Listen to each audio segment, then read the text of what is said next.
Attention audience. Reed is here to pod. Zach is the news. Meech is here to report. And Brother James is a man of God. This podcast is for entertainment purposes only. Parental discretion is advised. Oh shit! I forgot to put the little drops in the beginning, but I'll do that post production. Anywho, yo, welcome back. Let me put this weed down. My cues usually weren't there. Yeah, if y'all want to take off your headphones, y'all get to take them off now. Cool. Welcome back for another offering from the Bourbon Boys Network. It is Saturday, February 7th. It's about 1:45 in the afternoon, doing an early show finally. I got these gentlemen in here early. Yes, sir. They was on the pod last year. Art made a couple appearances before he disappeared to the cave like Batman. Scumbag Marcus was so grateful to just, bring us his presence today.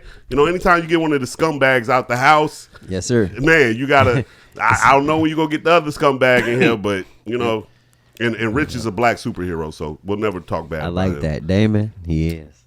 Oh, shit. Brother, I love that nigga. Hey, chill on my man. Don't call my man David. Chill on that. I didn't even start that one. Actually, it's crazy. We just had that conversation, 2 days ago? What? The Damon and Rich Yeah. That's, y'all disrespectful as fuck, okay? That's my brother. I don't subscribe to that. No, let me separate myself from that narrative. Hey, that's his shit. Okay? That's some bullshit. That's a black superhero. That that's that my man brother. needs to be celebrated. He's a real life superhero. For real. Rich is a real life superhero in real life. Hey, shout out to Rich. For sure. Q, you're a fucking scumbag. I'm Reed at the Cloudiest. You gentlemen, introduce yourselves. I am Home Team Art, HomeTeam.RART. I would like to be a regular on the pod, but you probably see me up here if you follow. That's your cue to say something, nigga. Oh, it is? Yeah. My bad. You introduce yourself after him. Well, the thing is, I've been playing with this little weed. It's different, man. My bad, though. It's me, Marcus. You can find me at MarcusAlex_86. What's popping? What's cracking? I love when niggas come on podcasts and they be trying to be so cool and professional about chilling, it. Hey, man, man, relax with this motherfucker, man. This nigga high we as shit. chilling, man. We chilling. We chilling. My usual group of podcast mates, we were supposed to pod tomorrow around, our regular time, but the Super Bowl's tomorrow. Yeah. And so I'm like, well, nah, I don't want to try to do that shit before the Super Bowl. So I was like, can y'all niggas pod on Saturday? All them niggas was like, nah. I'm like, all right, cool. Reached out to Art, seen him not too long ago. He was like, man, trying to pod. I'm like, cool, pull up. Tried to make it happen. Couldn't, got the scheduling right. I'm like, man, bring one of your scumbag friends with you.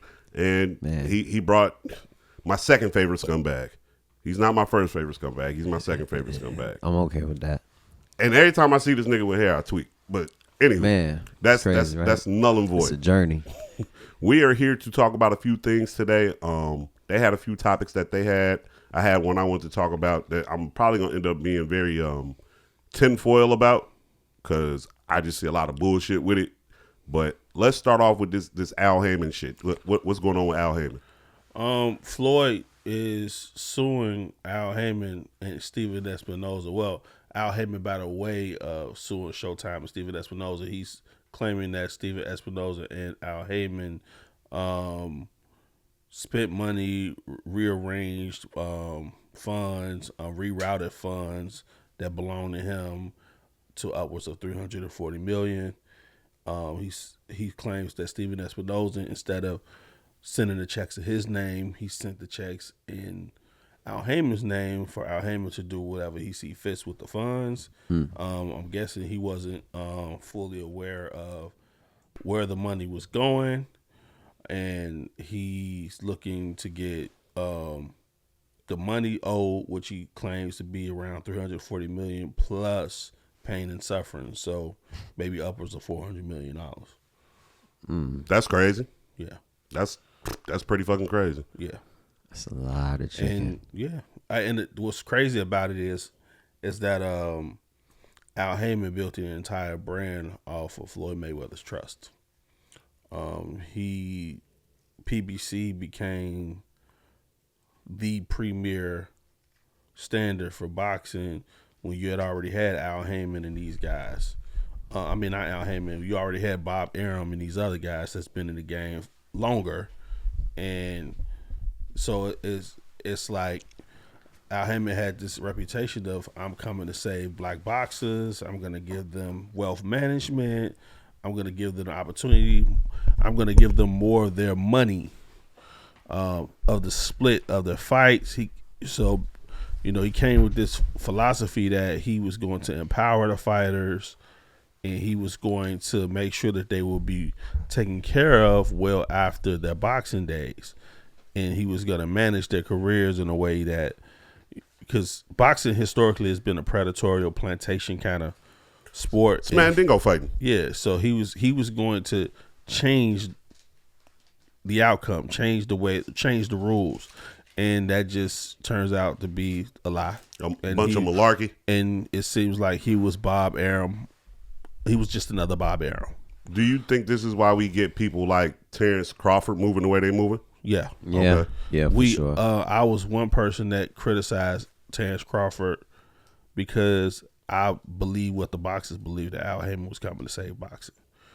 And over time, it's just like, you just realize that all of this shit is entertainment, and don't get sucked into it, because you start believing something, it just turns into something else. Like Terrence Crawford, Errol Spence and Terrence Crawford were supposed to fight 2-3 years before they fought, and it was all because of negotiations.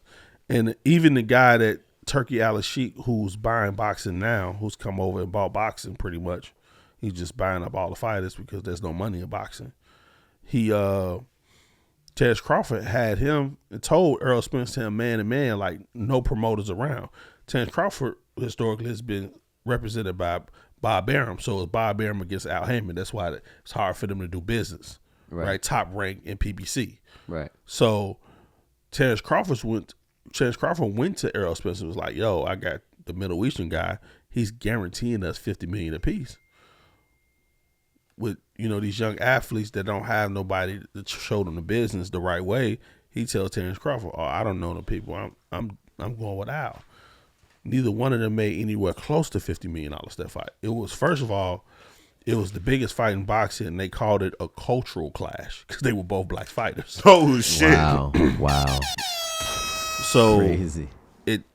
I think Al Heyman, with his relationship with Steven Espinoza, he convinced Steven Espinoza to actually pay for the fight, because the network have to pay for the fight. It's an event. They have to pay for the event, right? Right. So it's like you have to convince a network that you're worth picking up. So they picked up the fight, but I doubt they made that kind of money. And now all these fights, Deontay Wilder, another Al Heyman fighter. Al Heyman had the cream of the crop outside of Terrence Crawford. So these guys are coming out saying, hey, when he had the trilogy with what's the white guy he had the trilogy with? You talking about The man. What's his name? who? You talking about who had a trilogy? Deontay Wilder had. Oh, you talking about when he got Fury? beat up, when he got his Tyson ass beat Fury, up. yeah. He's saying the money funny from that. Wow. Like they had Devin Haney daddy snatched her from Al Heyman because of some money stuff, and he felt like he was trying to railroad his son. There's a lot of guys that left Al Heyman, or they broke.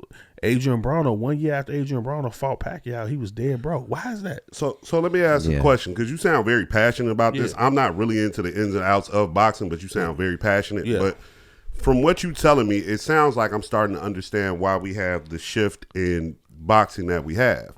It's not because the sport seems to have gotten worse, or the boxers have gotten worse, or don't want to fight. It seems like on the back end, or behind the wall, or the curtain, or whatever you want to say, them niggas not getting paid properly. They're not being treated properly. And so when you got people like Jake Paul offering up guaranteed money, putting you on a particular platform, putting you on a particular stage, not only is he getting you more money than you ever had, he's giving you more attention and putting you in the right places bigger than you ever had. It's not no pay-per-view. It's on Netflix. You know what I'm saying? And so maybe that's why the sport's moving more into what you were saying, like entertainment. But you said something that I think is kind of like starting to become like a norm. My homie said that like sports gambling like killed fandom. And I'm starting to think like did sports gambling kill fandom, or did sports itself kill fandom? Because we're just starting to get to a place where we're seeing that all this shit is like entertainment. And so you starting to lose a particular love for it because you don't think these players are playing because they want to play anymore. They're playing for money, and that's purely it. And they doing these side deals with all the sports gambling shit. And I got to, like, my subject will circle back to that later, but it's just like once all the money started becoming too upfront to us as fans, we start looking at the product differently. It's starting to turn into wrestling, to be honest with you. That's like outside of football, which I love football. It's everything else is starting to just look real watered down. The NBA looks terrible right now. Yeah. I mean, boxing though, to go back to boxing for a split second though, the promoters have too much power. The promoters are starting to get bigger than the actual fighters itself, which is a huge problem because it's like, nigga, you're not even fighting. Yeah. Well, I think another problem with boxing is y'all niggas you guys don't box well enough and put on good enough matches for this shit to happen every 2 or 3 years like it's a movie or a series of a show. Right. You used to be able to get that off in the 90s and the early 2000s just because the matchmakers were better. Fair, but I think the way we consume content too has changed. Okay. And so because we are so microwave era, we can't wait for the build up, the old school build up. Yeah, it's like you fighting a nigga and then I'm not seeing you for another 15, 18 months. That's not going to work. I need to see you at least in another 6 to 9 months. And I know that's not how boxing works because these boxers get worn out a lot quicker and deal with a lot more damage. But you gotta heal. Just... Well, they're busier early in their career because they don't have a wear and tear. So it's like you box more, you'll get guys you'll get them 3 times a year, 4 times a year, and then as they get older, when they start hitting close to 30, that's when it'll start to drastically slow down. But that's when they get to their prime, though. That's the problem. That I don't think boxing ever really did a good job of just marketing the sport and having like something to actually follow. That was always the problem with boxing for me. When I was a shorty growing up, used to have Friday night fights on ESPN. You had a little something come on HBO Saturday, or there was a pay-per-view on Saturday. You know what I'm saying? Like, that was it. There wasn't ESPN reporting on all these boxes and let you know statistics and this, that, and the third about the fights. Like, you had to be into the shit to know the shit. Yeah, I think, I agree with him, too. I feel like the promoters stopped caring about the competitiveness and the matchmaking and all that, and they just started worrying about money. And they all the promoters became bigger than the fighters. You got fighters out there like Terrence Crawford, who Bob Arum would, every time you would ask him, he would say, "I'm losing money on Terrence Crawford. I'm losing money." Who the fuck are you to say that? You work for him, right? Yeah, you work for him. If he don't fight, you don't have a job. Yeah, but you got guys that been raping these fighters for decades, for 50, 60, 70 years, and they just feel like they groomed to feel like that they're better than the talent. Yeah. So the product is going to diminish when you have the guys in the back. You have the guy, like I remember 50 said this. He said, you have the guy, and then you have the guy next to the guy. You're the guy next to the guy, but you want to be the guy. Right. That's how he used to describe Puff, even before all that shit came out. He's like, Puff is the guy next to the guy. Yeah. He just wants to be the guy that bad. Yeah. Oh, that's fair. That's a fair assessment. I think that is a thing, a common thing in boxing. You saw it with Don King and Mike Tyson. Mike you know Tyson, yeah. So even when the boxers get out the sport and they become promoters themselves, you've seen this with Floyd before. You kind of seen this with Oscar a little bit with Golden Boy Productions. So yeah. I mean, boxing's kind of in a nasty space. To kind of pivot off of that into another thing, which I'm pretty sure we're about to get passionate about. Another topic we had is hip hop dead. And so I believe you gentlemen might be under the belief of that. I'm not, but I'll let you get your dissertation out. I mean, I don't think that hip hop is dead. I think it's just more along the lines of your mainstream artists that does rap, you know, of substance, that you know, shit that matters, that's not mumble rap. Whether I mean, you don't have a lot of them now, you know. And then some of the guys that you do have out here is, I mean, I love me some J. Cole, but the way he, again, it's hard. You know, the way he did what he did when he decided to join the, you know, the Kendrick Lamar, you know, debacle, the takedown of Drake. I mean, he decided to gracefully bow out, but then say something in the midst of it when he should have just let it go completely. I feel like he should have never said anything. Well, they said that the internet is telling me that was all a part of the rollout for the fall off.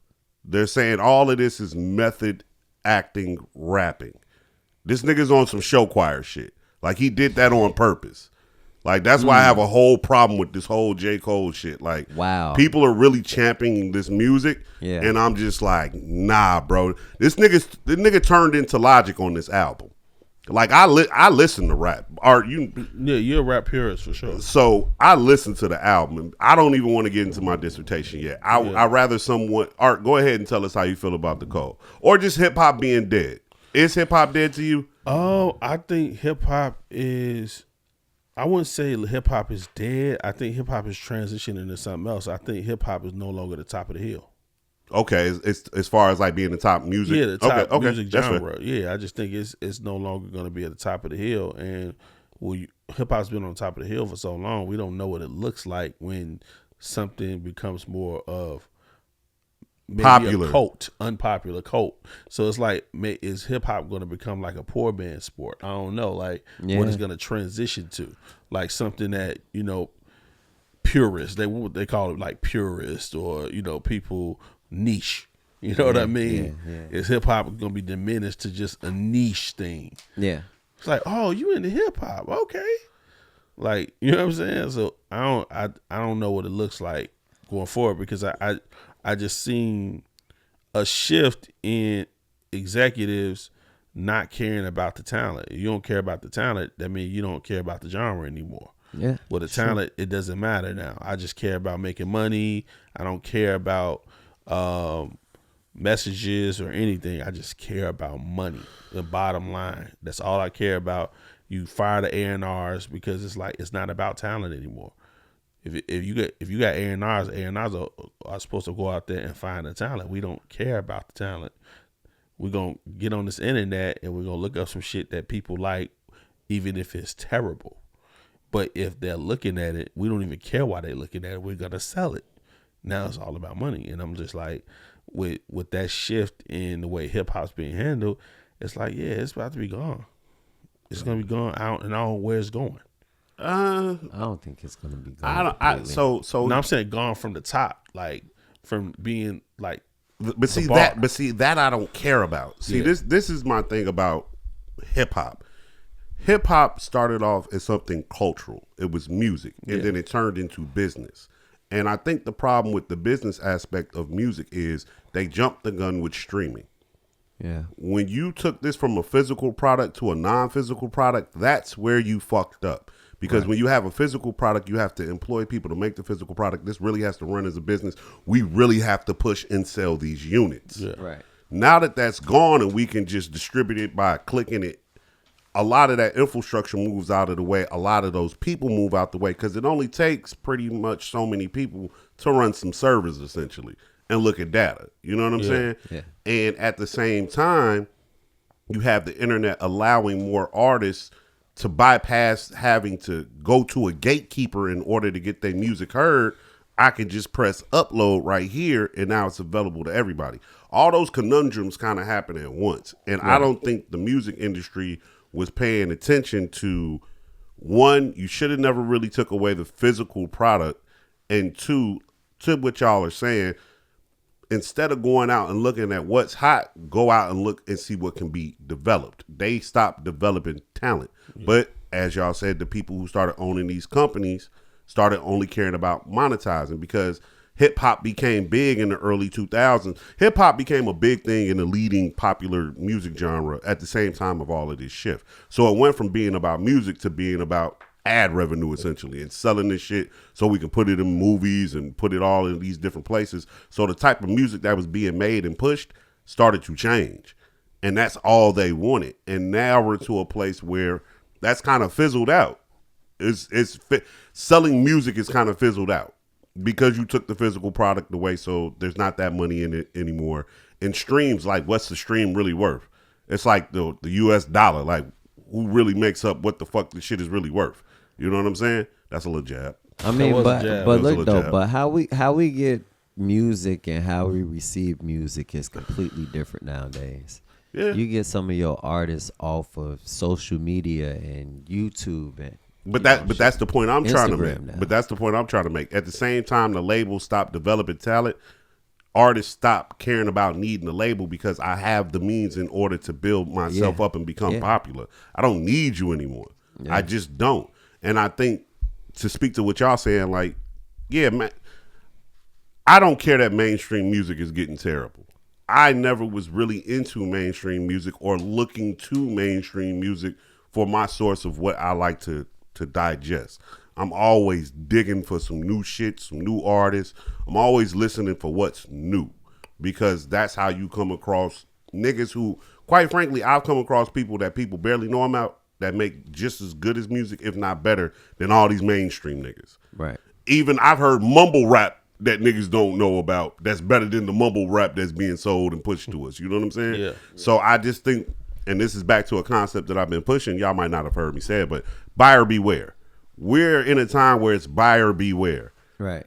Yeah. There's a plethora of options and ways to consume and digest anything, especially when it comes to music. It's up to you to shift through the bullshit. Stop expecting people to bring you quality product up front and have you or stop assuming that you're getting brought the cream of the crop. It's up to you to go find it because music is that subjective. You know what I'm saying? Like if you want to hear good music, you're going to have to go search for it. Don't expect it to be the popular thing that everybody listening to. Yeah, that's wild. Yeah. That's just my thoughts on the hip hop is dead conversation. Yeah. No, that makes sense. That makes sense. Because I felt like you had a different side to it or you had a different feeling about it. No, I didn't. So when I initially thought about it, it was I just felt like we at the end of an era with Cole, K-Dot, and Drake. You know what I'm saying? We're at the end of an era with that shit. But it's like it's nothing because you got three guys who are able to make hits, who are able to make records that you like on the album. They can make album cuts and they can make hits, right? They can do both.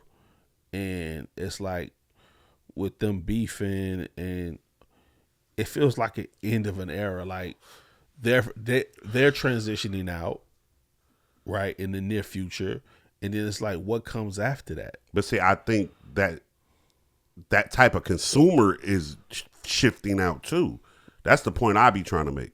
A lot of this shit is marketed to a certain crowd. It's a certain age bracket. It's probably somewhere between, it used to be like 28 to like 14. In my opinion, it's pretty much anything 25 and under. Because when you get kids in the mix, it's kind of a 2-for-1. Kids don't have their own money. They got their parents' money. So the parents into what the kid into. So not everybody's consuming this shit. You buying shit, you listening to shit, and it's marketed towards them. They're the ones who push the narrative. Whatever the kids think is cool, that's what the adults tend to follow. We see this all the time in hip-hop, pop culture, et cetera, et cetera. The point I'm trying to make is, I think they jumped the gun on that. I'm not to cut you off. Go ahead. I think they jumped the gun on that because I was thinking about, I can't remember what I was watching. All right. I hope it come to me. Front of the mic. For the mic? Yeah, oh, my right bad. there. My bad. I can't remember what I was watching, and it was saying that hip hop is so young that it's still evolving. Yeah. So the thing is that 15 years ago, it was about the teenagers, right? But with the millennial culture, we still going to concerts. The generations behind us, when they turned 38, 40, they wasn't going to concerts no more. Like that wasn't the thing. Like with us, millennials, we're still consuming just the same way the teenagers are consuming. Well, I think that the teenagers nowadays, they such internet babies that they don't really want to go to concerts. They cool with sitting on Fortnite and going to a concert. Like the way the product's being consumed is totally different. So the way that it's going to be marketed and brought across is going to be totally different. It's going to be catered towards the young. Meanwhile, you've got our artists that we grew up with who are now going to become the legacy acts. I think a lot of this shit just showing age too, though. Yeah. In my opinion, I think a lot of people our age and older, we just getting phased out and we don't like it. We just get phased out and we don't like it. You just said that's a part of it. We are. And it's reminding us that we getting older and we don't like it because things are changing. But we used to be the kids. Right. Looking at them like, get your old ass the fuck on. This is what it is now. Bro, it's one thing for you to be phased out. It's another thing for the shit you like to be phased out. But that's what I'm saying? That's how it works. And that's a rough reality. That's how it works. You understand what I'm saying? Like, I feel it. I can get past the fact that I'm not him no more, right? But the nigga that I think is him ain't him no more. What? Stop it. Shit. You know what I'm saying? Stop it. So I get that. Yeah, that was some real shit. I never thought about it like that. That's how I really. I don't ever think anything is too singular, bro. Yeah. Like my brain be all over the place. I be pulling theories from over here, and then applying them to different shit. That's what a lot of this shit is with our age bracket. Yeah. I'm telling you, it's just I believe that we getting like mauling them age, like the 50-year-olds and up. They are losing their fucking minds right now. Yeah, they are losing their minds. No, they are. No. It ain't like I'm saying it, and it's funny, but it ain't really funny. They're losing their shit. They are. I'll tell you something about that generation. That what? Now we having another conversation. This is cool. What's the name of that generation after the boomers? That 50 to 60 range. Damn, I can't think. Are they Gen Z? No, because we're Gen Z. This is Gen Z. We're millennials. I think like Gen X or some shit like that. It might be whatever that bracket is. Right. I feel so sorry for them, Joe. They fucked up. You want to know why? Because they the first generation going into They the first hip hop generation. Fuck the hip hop shit. They are the first. That matters. They are the first hip hop. They are. So that does matter. That does matter. So the reason why I say shit's fucked up with them because they're the first generation going into the end of life or looking at mortality, but with the internet. Yeah. That shit. It's one thing for like my OG, she about to be 76 this year, right? Yeah. She don't too much give a fuck about what's going on. She don't care. Like, it don't matter. Like, nigga, I could get up out of here any day. Who gives a fuck? I'm living life, right? Yeah. But like when you in that 50 to 60 range and you still got kids in college or high school or nephews and all this shit going on in the world and you know they passed where we at being phased out. They know they phased out. Yeah. And so now they just banging from the outside of the house like, what the fuck are y'all doing in there? They're losing their shit. Yeah. And it's the politics is making them go cuckoo. Look, I was that's true. I was talking to my brother a lot. We be having these crazy, deep ass, weird conversations sometimes. And he said something that stuck out to me. Like the phase mauling them in, it's like you said, we come to the realization that we're being phased out, right? And then but they've already gone through that, right? Yeah. He said some real shit. He like, bro, after phase out is in the way. Ooh. Hey, that's Think about how you feel when you just feel like you in the way. Yeah. Yeah. Mm. Yeah, that's a nice way to put it. That's why they acting. Look, I'm not even trying to be funny, but like the 45, man, I can't even say that. The 50 and up 50 crowd, and up, yeah. The 50 and up crowd, they're completely going through it, and I get it. It's because of this fucking internet. Get y'all ass off the fucking internet. Get y'all ass off the internet. Leave it alone. I've deleted my Facebook and social media in general, bro. It's a lot. It's too much. It's too much to digest. I got another theory with the social media shit. You want to do a cool experiment? I've been doing it since the top of the year. Create a whole new profile on whatever social media, right? Yeah. But this is what you do. You don't follow anyone. You don't let anyone follow you. Lock the account, make it private, and don't like anything. and just scroll the algorithm. That algorithm compared to your regular algorithm on your personal account, I promise you those two things are totally different. Yeah. I don't think people understand that when you're on these networks that you're dealing with a computer that has like 14, 15 years of information about you. It knows your life. You inside out. Knows you inside out. And the way that the algorithm works to like fuck with us nowadays, it's got a chunk of your life Actually, it's got a good chunk of your life. It's always got the most recent. You know what I'm saying? And it's probably got the more mature or adult you, so it knows how to resonate with the adult you, not necessarily the kids. The kids are fucked though. I hate to break it to you. The kids are fucked. Yeah, the kids are fucked. All these shorties born post 2010, fucked, and it's not even their fault. It's just the reality they came into. But yeah, I do encourage people to either get off social media or B, create some brand new fresh burner accounts, and don't use those accounts to go back and look at shit that you know. Just scroll, just scroll the shit. It's a much more enjoyable experience. Yeah. Hell yeah, for sure. To get the default versions, Yeah, of the network. Because look, pretty much. Because look, like is that a mountain? I'm a thinker though. I'm a thinker, so I be looking at it and it just be throwing shit. So at what you. the fuck do you be seeing then? Bro, I saw fucking a video like IG, right? I saw a fucking video about how Florida's a great place to go buy a condo right now because of like all the shit with the market and what they're doing potentially with property tax.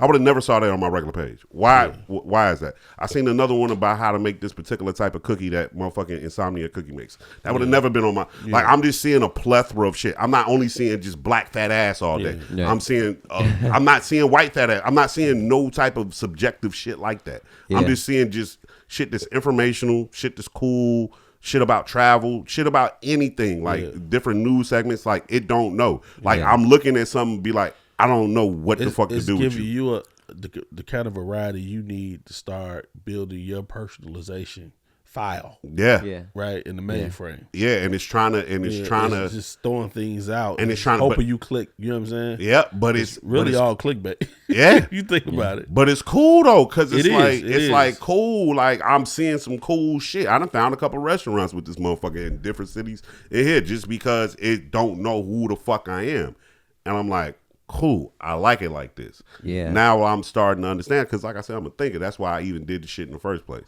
So yeah, man, I feel you about the getting off the social media though. That it's just it's a bunch of fucking slop, but it's kind of our fault. It could be a useful, but like you said though, at the same time, it can be a useful tool. Yeah. So I got a whole Thailand trip planned just from doing something of what, like you said before. I was just curious to what you got out of your side of it, your experience, because I did too, and like kid you not, that's what I got, a whole bunch of travel ideas, and yeah, that's how I got into it. Like the shit I was digesting at first, it was getting so toxic. It was just like, bro, and I'm living in this shit every single day. It was getting very just, man, hard to deal with. It's a programming. It's a programming, and then the other fucked up thing about it is that we'll internalize our timeline as everyone else's timeline. Yeah, y'all seeing the same shit I am. No, the fuck, I'm not. Yeah, like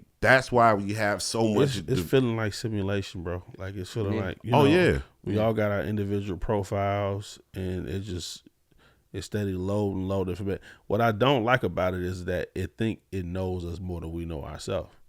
You know what I'm saying? Like I'll click on one fat ass, and they'll think I want all the fat asses in the world, and it's like, I just like this one, fat ass. Like, no, it's more for you to discover. It's like, nah, and then I can't get the shit off my page, and then I gotta hope my wife ain't looking over my my damn head when I'm trying to. I'm looking for a blender on the explore page, and it's like, no, I got fat asses today. It's fat asses every day. So you want a fat ass. You really don't want a blender. I'm like, I really want a blender. Yeah, now you getting blenders and fat asses all. So now looking for a blender, I got to question about my wife. You still like fat asses? Like niggas don't ever stop liking fat asses. Niggas don't ever stop liking fat asses. Like you got to know that. So there is that. That shit turns into porn real quick, I bet. Look, man, I don't even want to have that Like conversation. that's another reason why it was just like some of the people I was following or I've been friends with forever, or even just new people. It was just like some of the shit they were putting. It was just like, damn, they got porn really on social media now, right? Yeah. And then you think it's a joke, and then it's like, no, right after that, you click on one, you get your timeline flooded. And it just it's weird how it goes too, because it trickles in. It's never just like one day, wow, it's just a fuck ton of just all over the place. It trickles in throughout the week. Twitter's funny because Twitter I will peep. can't fuck with Twitter at all. Twitter will peep. So what I did on Twitter was I went on a gang of unfollowing, right? And Twitter peeped what they paid attention to the accounts that I unfollowed, because it was a lot of the smut. You feel me? It was a lot of the lust follows. It was some other dumb shit, some funny pages. And so that For You timeline changed in real time. It's like it started to try and provide me what I was still following as opposed to what I wasn't following no more. And I kid you not, came across one little account. I'm like, shorty's nice, you know what I'm saying? And I followed her, and I peeped, like, I got a whole new plethora of this, but I peeped something though. I'm like, oh, this shit location based too, because the new chick was out in Arizona. So now I'm getting nothing but like West Coast, just OnlyFans account girls and shit going crazy. I'm like, oh, this shit is sick, bro. Like, they got us in a fucking blender. Yeah. And I don't think like, it's so normal to be in the blender that it's sick that people don't understand. Like, it's a blender. Like, it's some fucked up shit. And we're but once again, buyer beware. It's us choosing to consume this shit. Yeah. You know what I'm saying? So it's really up to us to interact with it in a certain way. I can't be mad at no company that's out here running a business doing what business does best. And it has a hold on us, bro. I think if Mark Zuckerberg wanted $9.99 a month for your profile, we would find a way. Oh, that's coming. Oh, no. Find a way to pay it. Oh, no. You can bet your sweet ass. You can bet your sweet ass that paying to be on social media it's already here. I got a verified profile on X. That shit $12 a month. Yeah. They've got the verified profiles on Meta. Yeah, we're gonna get to a place in time very spam. Very soon. Very soon. We're getting there very soon. That's where crazy. You're gonna have to pay to be on the social media, and they're gonna try to make society feel like, oh, this is normal to do, and you should do it, and we're encouraging you to do it for sure. Oh, it's coming in a heartbeat. Wow. Yeah, man. Yeah. This is I see it coming. I see it coming. Boy. This shit is how you program and divide. What they did was they broke up that family unit and turned everything into individualism, and it separated us. Yeah. That's it. And now you got everybody out here doing Lord knows what. Because when I step outside, it'd be a little too freaky outside for me. Now, you said Thailand. You want to go to Thailand. Ain't that where them lady boys at? Man, no. I think that's in Bangkok. Is that Bangkok? I don't know. I don't know. Bro, first of all, you trying to be a passport, bro? Nah, I'm not a passport. What's up, man? You say you want to travel, so I'm just. Nah, I'm not a passport. We're not gonna just pass that. Like I heard about Thailand, man. I heard man. You got to check over there. No, I think it's called like Putakai, some shit like that, man. Okay. No, I can't do. He a nigga. He saw some water falling from a mountain. Yeah, I did. I seen some water falling from. Look, I seen a boat. It don't take much for niggas. And he was gliding across that water. I'm just like, yeah, I want to do that. He seen I seen some shit on TV, and I'm like, you know what? He seen a drop top suite. Yeah, on the side. Man, I seen water coming down, not touching the suite. Yeah, he said this to the chat. That's it. That's nigga. what I'm doing. You know, that's what I need to do. That's what I want to do. Closest they can to heaven without going. Damn right. Look, there's nothing wrong with that at all. Yeah, I get it. Nothing wrong so with that's that it. It was just that. Like, ain't no food destination. You trying to fuck, or you just seen some beautiful shit. I like to go for like the environment. So I definitely want to go and see, sightseeing and seeing what's to Thailand in general. Oh, art, okay. the culture, the people. You're not thinking about relocating, are you? Nah, That's I'm a not whole bunch to say. that's- I ain't looked into it yet. Okay, I'm still on the commercial, but I'm going.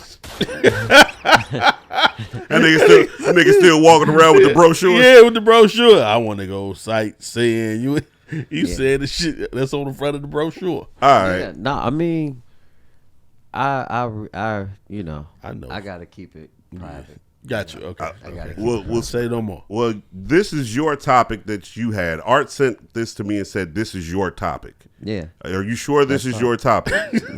I'm positive. All right. Now your topic. Your topic is perception versus reality when it Man. comes to interracial relationships. Yeah, man. All right. You got Yeah, the. man. Oh shit! Nigga put his headphones up. Shit. Me too. Now, let me light up the rest of the weed. The floor is yours, sir. Hey, hold on. Let me set you up. Man. Speaking to the mic. Speak clearly. Speak. Yeah. The journey. Okay, so fellas, you know, being a single man quite some time, I've got a chance to, I would say, given that I'm almost 40, I wanted to, you know, really give myself a chance to date. I think that, you know, anybody that really knows me knows that all my relationships, I want to say from when I was younger on, has always been like real close, apart from each other. Never overlap, but just be real close to each other, right? So I gave myself a break in my, you know, my last big relationship, and man, you know, just got a chance to really date. And when I got a chance to date and see what's out there, it's rough for us out here, fellas. Oh shit. Okay. It's rough. It is really, really rough. I have gotten some blessings out of it as well. But man, yeah, I kind of want to. I different. kind of want to ask what type of blessings, but maybe I don't. I mean, we can dive into it. I've met a very special lady. All right. Also- Hey, hand claps. But at the same time, I've made some really good friends too out of it. So All right. So how long have you been outside? How long have you been venturing? going on 6 years. Oh, okay. Going So on you 6 years. you've been in the jungle. All right. Yeah. All right. In the jungle. for Are sure. are you officially out of the jungle now? Yeah. Okay, Pretty much. all right. Pretty much. Pretty much. Hey man. All right. Pretty much. So what is it about this interracial dating, perception versus reality, that you want to tell us about? I mean, well, for starters, man, it's frowned upon. Talk. Come on. Man, Don't get in I here mean, and freeze up, nigga. Talk. It's no, and, like and watch real, and like, watch your mouth about black women too. No, for sure. It's you know, my mom's a black queen, so I would I would never think so. disrespect. You know, my sister, cousins, family, for sure, no, nothing but respect. But you know, just upbringing and seeing and experiencing, you know, I just wanted to experience other things, and within seeing other things, I got treated differently in other ways. How so? Like in what ways are we talking about? Were these ways like you got to give us context? You have to have context. You got to have context because we don't I know. mean- I mean, you keep saying you know, and we don't. Well, I mean, I do, but go ahead. I mean, different cultures love different. That's fair. They all love different, and you know, they just love different. Okay, so let me ask you a question. What in the other culture that you would say attracted you to that culture, and it was because of that you what did you see in the other culture that you didn't see in your own culture that attracted you to that other culture? Oh man, what did I see in it? Don't fucking bullshit me, man. What did I see? He's fucking bullshitting right now. No, I mean, Speak your fucking truth, man. I'm speaking my truth. I just like to, articulate myself the correct way. Being loved correctly. I want to say what I mean by that is I want to say 2-parent household. That's what I want to say. I want to say being loved properly is something that you probably don't, if you don't see it on TV in a healthy way as a child growing up. If you don't see it in a household, it properly growing up, and you learn a niggas ain't shit, or I don't need for anything type of mentality. It kind of shows up in relationships long term. That's fair. Yeah, I see what you're saying. I mean, so I can see some being offended by that. I can see a lot of people getting offended by that. That was a shot. To keep going. No. I mean, again, because there are people in our delegation who do come from that. Yeah. I mean, a lot of them. I like to believe that our government kind of played a part into that too. Oh Yeah, shit! For sure. This nigga went to. But I mean, in other communities, to be honest, it's like when they do have that even balance, that equally yoked side, that mother father upbringing. It's a different groom. Okay, that's fair. To move to the next question, because you're not really giving. I want to know what other ways. So, the upbringing of said party from whatever culture they come from. They come from a 2-parent household, so they love differently. What other things attracted you to interracial dating? Was it the way the woman carried herself? Was it the things that she talked about? Was it the things that she was interested in? Yeah, the way she treats you. I mean, how starting off in relationships, it wasn't like, what can you do for me? It was just more like, what are your genuine interests are, and then taking mutual, We need some examples, some real life. Because I'm starting, because I feel you, because I've done the interracial dating too. So I get what you're saying, but I have a rebuttal. And it's a rebuttal of my best friend, one of my best friends, Zach's. Okay. But I'm gonna keep letting you go before I get to the rebuttal. But go ahead. You were saying, Art? No, I just said I wanted some real world examples. Yeah, I'm waiting for more. Give us just so we can get more insight. Not necessarily like all of the examples, just two contrasting examples, like because you gave us situations. One. Yeah. That one I feel like I feel like the topic is a controversial topic, and I feel like the way you speaking on it is the type of person that kind of want to weasel their way out. Oh, he's Gregory Hines. He want to because this is his topic. You know what I'm saying? It's your topic. Don't walk it back. Yeah, you talking about it. It's not necessarily nothing to walk back. It's just analyzing the situation from how I personally experienced. Yeah. Going into the dating field when I dated my sisters, which I love, but it was a challenge. It was a challenge, from the date to the situations to the games that was being played to, it all. And I get where you get the whole, well, you date a certain type of way. If you meet people here, you meet these type of people, this is how it goes. No, like, bro, I've traveled and far and wide. Yeah.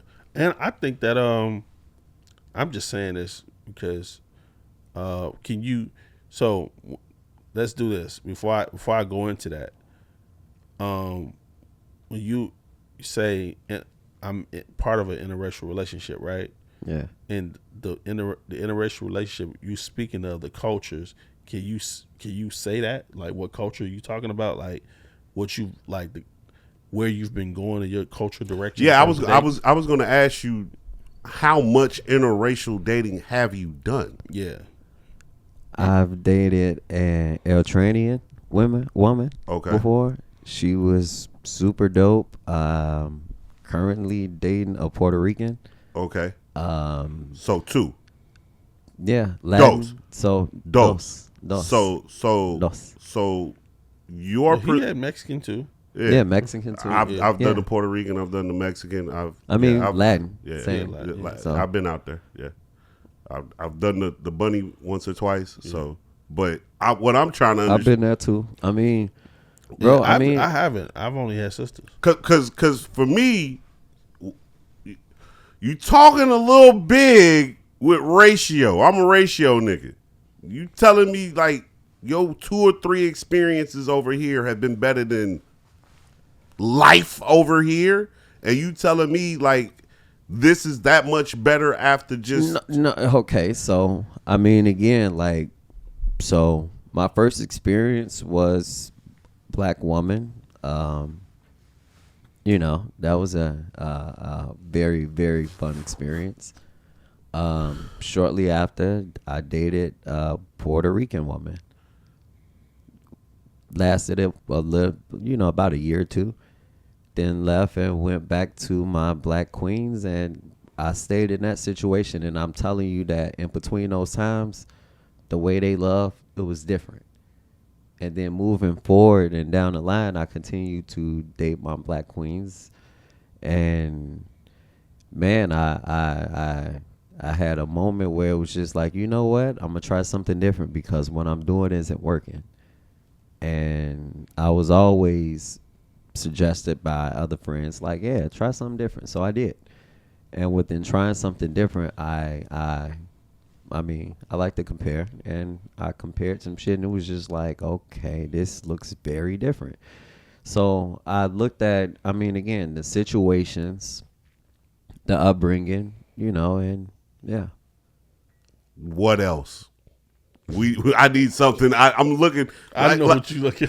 R said I know what you- R said two contrasting things. You talking about upbringing? Cool. What else? Give me something else.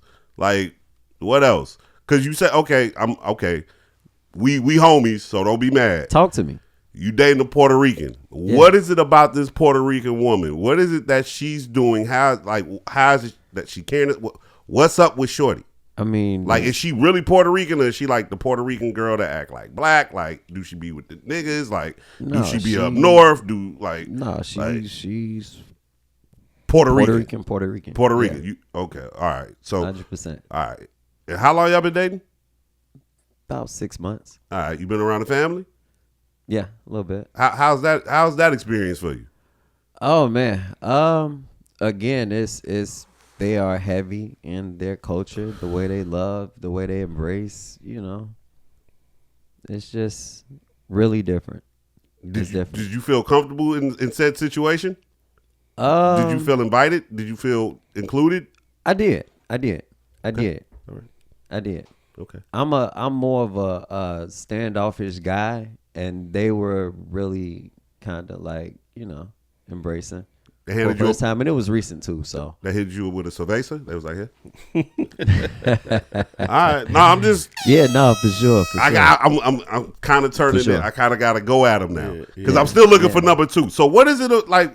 You telling me the way they love? Like, boy, you come on, Nah, man. You getting mean, broken record on me. right. Come Yeah. on, the way, come on, man. It's a respect factor. Hey, It's a just respect, say it, man. it's a respect Just say factor. you like the Latin experience it's- over the it's- black woman. Just come out and say the shit. Is that no, it? for sure. For sure. All right. I mean, All right. again, All it's right. a I'm ready to bro, rebuttal this nigga, man. Okay. it's- I'm okay, ready to talk me. rebuttal this nigga. Talk to me. All right, look.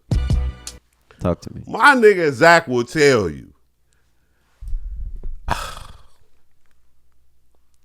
Y'all don't be fucking with people who like you. That's it. That's what it sound like to me. That's cap too, bro. That's what it sound like to 'Cause me. even when you do that, even when you do Nah, that, hold on. You still- gotta hold on. You just sat up here and talked about love. Let me get my shit off. Right. Okay, go ahead. Go ahead. I think a lot of times, a lot of us are in situations dealing with people where one is chasing and one's being chased. And oftentimes, you're dealing with someone who don't really like you, and you're in the process of trying to get them to like you. That's all relationships, though. But that's the fucking problem. I'm pretty sure this woman that you're interested in, regardless of race, y'all actually like each other. Like, that was already established off rip. I don't think you had the way you sound, the way you feeling, it sound like, oh, we like each other. Like, we ain't got to figure out if we like each other. We ain't chasing. This is mutual. Yeah. Let's go have some fun. You know what I'm saying? And I hate how it gets equated to race sometimes. Like, I really do. I just think people don't be fucking with people who like them. But I've dated outside my race. On the other side, I've dated outside my race. So I get what you're saying about a lot of things. But y'all be out here fucking with people who don't like you. That's just how I feel. That's cap, because I'm gonna tell you like this. There, in all relationships, there's moment in times where somebody likes somebody more than the other. And you get tested early on in your relationship when that person does something you don't like, and then vice versa. So there's always moments and times in relationships where, you know, you might like this person a little bit more, or that person might like you a little bit more at that point when you're not at your best. I just think when you at home, you know, it has its pros and its cons. When you go outside of home, and you venture to different places, it may appear to be better because it's new and it's different. But that don't mean it's better than home, though. Don't mean it's worse either. It don't mean it's worse, but it don't mean it's better than home. I think I know the difference in between, you know, the way I'm being treated. For him, he feels like he's having a better experience. And I mean, I can't play both sides, but I get what he's saying. And you may, but for how long? It's, I mean, to each their own. You know what I'm saying? To each their own. Like, it may be forever. That thing may be better than home. That might just be your bag too, though. Yeah. I mean, look. This is just my current experience. Yeah. You know, and I'm enjoying it. Okay. I'm enjoying it. I'm gonna get him up out of there. I'm gonna get him up out of there. It's nothing to get out of, man. Like, I'm just being very, very honest with you, bro. I think that the way it's something to this madness. I know it is. It is. It's something to the madness, bro. And it's giving real good coochie. No, that's it. It's giving real good coochie. She in there speaking Spanish. You know Spanish? No. Yeah, but she in there saying that shit though. I've been there. I've been there, brother. I mean, bro. I done woke up in the morning and the shit playing, and you laying in bed and you like, I think I can get used to this. You know what I'm saying? Like, it's cool.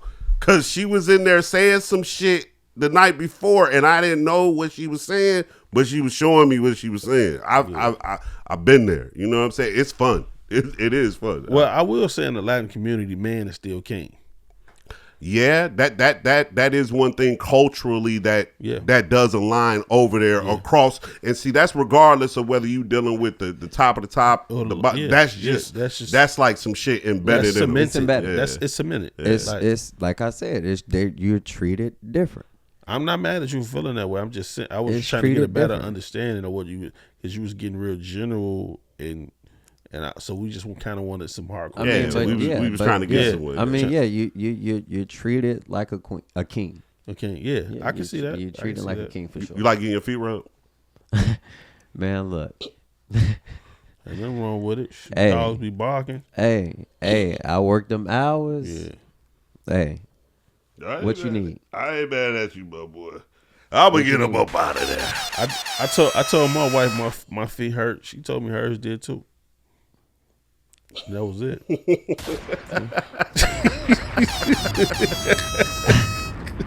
That nigga said, see? All right, man, I'm getting up out of there.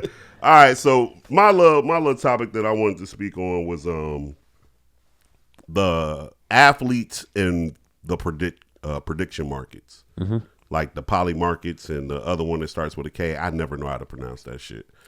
The one Giannis just became a shareholder in. Did y'all see that? No. Yeah. So do you know what I'm talking about? I don't know what you. Do you know what a prediction market is? I don't. Do you know what poly market is? I don't. Okay, Marcus, do you? I don't know what they are, but I know what he's doing. Okay. So a prediction market is basically a space where you can come and bet on quote unquote real life events. Okay.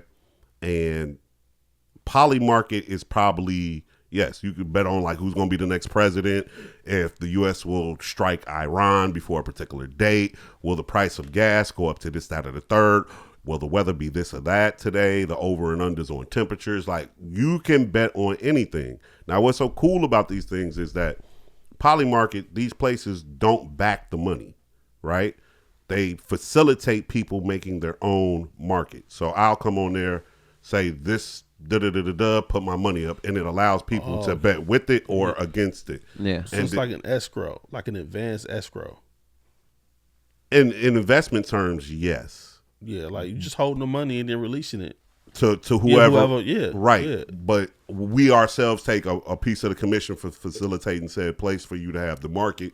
That's what the prediction markets are. I'm surprised y'all ain't heard about this. I haven't. Poly market is backed by Wall Street, the New York Stock Exchange. Just fun fact. Okay. So Giannis became a shareholder in the Is the poly market the same as the prediction market? poly market is a prediction market. It is a prediction Yeah, market. I was just giving you the definition of what a prediction market is. Poly Gotcha. market is a prediction market. Okay, cool. I forget the name of this bitch. It start with a K. It's like Kalishi or Kalashi or the shit you see with the green K. Yeah, I saw that. Okay, he became a shareholder in that. People are saying that's problematic because you can bet on sports on there. Yeah, And so that is a conflict. right, but this space isn't regulated. Oh, And okay. these are considered prediction markets based on real life events. And people are saying this is terrible. We you are still can bet on the sports. That's exactly. a real life event. And people are saying this is terrible because look, we already have rampant gambling implications or sports gambling implications in regular sports with regular sports gambling already. Now this is a whole nother gray area for niggas to get their shit off, and it's not regulated. And now you have an NBA star who someone had a market if he was going to lead the Bucks or not. Okay. And now, from my POV, what it looked like to me was that was just a rollout for him to announce that he's a shareholder. But at the same time, one could say he might have made that market or had something to do with that market and has insider trading info on it. He Gotcha, makes gotcha. you get what I'm saying? Yeah. And so now we have this whole gray area. Who comes up with the situational stuff? Whoever wants to. Okay, so I could just come up with Yes. a bet and Yes. people, okay, people decide that they want to Yes. invest in it. Okay, Yes. Yeah. that's crazy. Yes. And then you could do it on. There's someone I seen someone bet on the weather in their hometown every day for like 60 days straight, smacking. They got one on there you could bet if Jesus Christ coming back this year or not. Like it's nasty. It's the nastiest shit in the world. All that tells me is that It's money laundering and inside trading. It's that's all it is. Inside trade, but what it tells me is that humans, the issue that humans are having with gambling is like it's increasing. Oh, it's there. It's getting even more. It's evolving in a negative way. No, it's been negative. Yeah, I mean it's been negative, but I'm just saying it's getting progressively worse. Well, the problem is it's way more accessible. 2020 made online gambling, sports gambling, accessible to any and everyone because you didn't even have to walk into a casino to put it on your phone. Think about how many people who swear they'd never walk into a casino, never bet on shit, got FanDuel or fucking DraftKings on their phone now. And they lure niggas in by saying, hey, you can do your fantasy sports over here. Boom, boom, boom. You're already used to us. It's a nice push. Just come right over here and do the shit. Yeah. Casinos might be in trouble, man.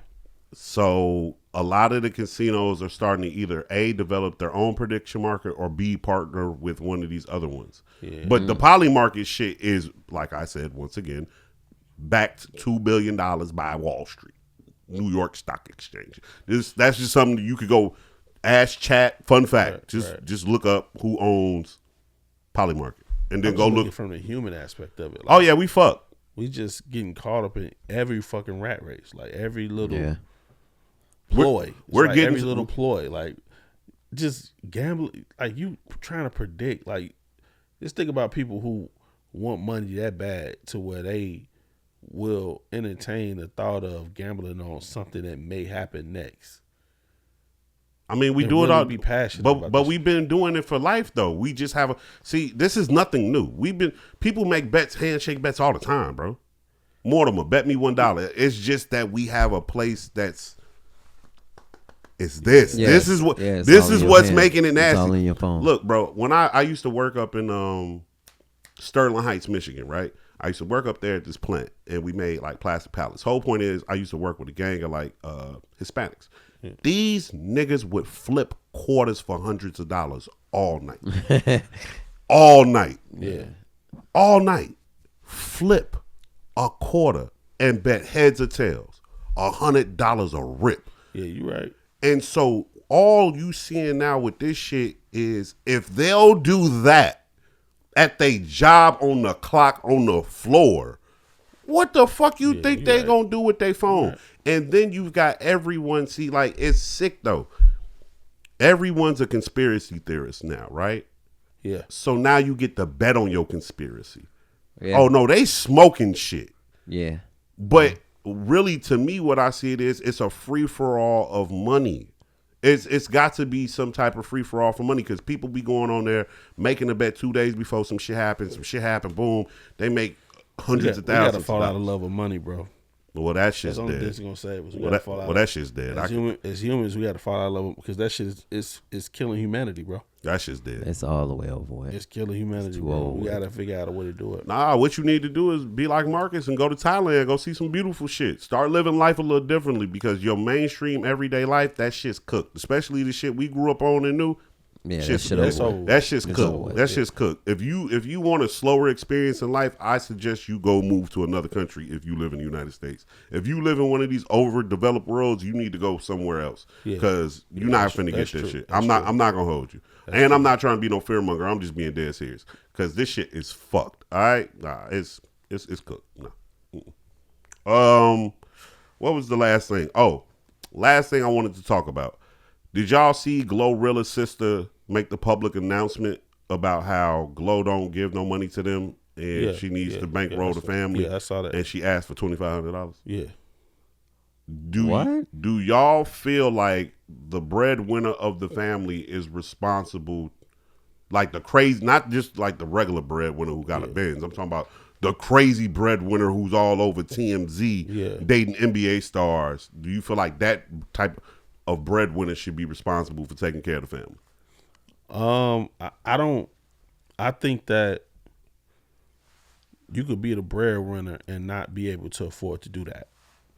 And I don't think Glorilla is in a financial position or have obtained the knowledge to be able to take care of all of them. That it's a lever to them. I mean, even take her out the subject. I mean, just take her out of context. Just the situation in general.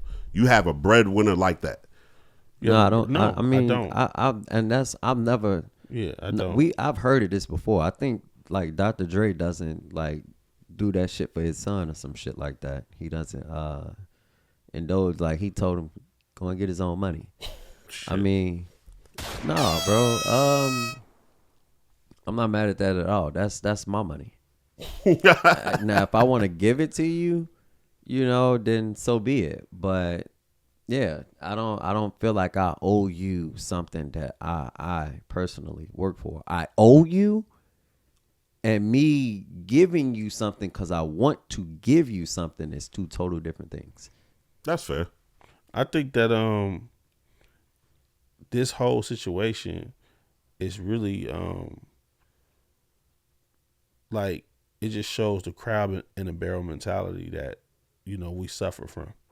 You know, even if you and your sibling don't see eye to eye, you don't go to shed a negative light on your sibling somewhere where you know that can hurt them. It's just a crab. It's really just entitlement. Because we are immediate family, I believe that you are now partially responsible for my circumstances. When really you just at the end of the day, you're a kid, and then you just become a result of the decisions you make, right? And then you got people. She looked like a stud, you know. She's talking about drank ketchup packages. Like now you want. Oh It's shit! like we drank ketchup packages. Like you bragging on the poverty. Like that's the thing. Like a lot of people do shit like that. Brag on poverty. Like who's poor? Oh shit! You know what I'm saying? We come from ketchup sandwiches. You feel what I'm saying? Like, and it's like, nah, that's just sad, bro. And it really just all Glorilla's sister showed me was that you scarred and you don't love your sister. Mm. You don't love your sister because she don't owe you that. She don't owe you that, and it's 11 of y'all. You feel what I'm saying? And I just think that's fucked up because it shows how we will be groomed to be taught that we owe our siblings that from our parents, which is wrong. Like my wife and I had a conversation one time because, she feels that me and my siblings have codependency relationships. And she's just like, that's dangerous because, it'll be points in your relationship where you may feel like she's responsible for you, or she may feel like she's responsible for you. Right. You feel what I'm saying? Yeah. Or vice versa. I'm fucking that up. But to land my plane, she's like, my mother never raised me and my brother that way. She would always tell me he's my responsibility. Now, yeah, on the journey, you want to look out for your brother. That's cool, but he's not your responsibility. Right. Yeah. Right. And where I'm from, we're taught that our siblings are our responsibility. Right. Like, you going to take him to the store. You going to go get him something to eat. Don't let nobody fuck with him. Help with his homework. They really making you, from that environment, making you do their job for them. Right. Yeah. So it really gets cemented and confused when you look, and then you look at your older sibling, you grown, and you have to, it's like if your older sibling is 7 years older than you or 6 years older than you, it take you to you 35 to realize they weren't supposed to do that shit. Yeah. Yeah. I can see that. That was just a codependency relationship that wasn't necessary because the parents couldn't do the job. Of course you can't do the job. You had too many kids. Right. Yeah. You had too many kids. You can't take care of all those kids. So now the 3 oldest is the extended mother and father. Well, that's a fact. No, that's fair. No, I mean, you definitely see that. I don't think just in our community, but any of the communities. Yeah, it's in a Latin community too. And it's most definitely, especially because they still having kids in both. Yeah, I mean, shit. Even if it ain't a lot of kids, in the hierarchy is huge. In the Lag community, they emphasize the woman gonna take care of the men. Yeah, they don't care if it's the youngest daughter, the middle daughter, the oldest daughter. Yeah. Hey, if one of these boys fucked up or the father fucked up, right? If I can't do the shit, it fall on you, or we gonna do this shit, and that's how I roll. Yeah, like. It roll like that over in our community to a certain extent, and I do get you about the whole thing of codependency with with siblings and shit. I think it just depends on the upbringing.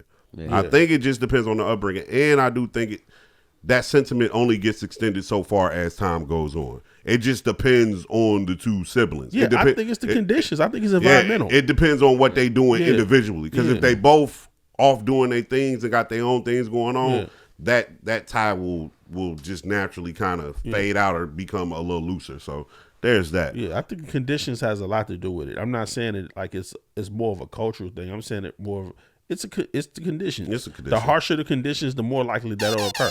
Yeah, that's fair. Yeah. That's fair. I'm not gonna let you gentlemen go yet, but we are gonna cut these cameras off. We do a thing here called Pod After Pod, so we'll play a little music, and I have a topic we're going to revisit for sure, but we're going to cut these cameras off. So I appreciate y'all coming. Tell the people they can find y'all out before we cut these off. IG hometeam.art. That's where you can find me, but mostly my real self on here. Yes, sir. Marcus_Alex86. Yeah, you know me. Read at the Cloudiest. Like, subscribe, comment, follow, do all that shit. Yep.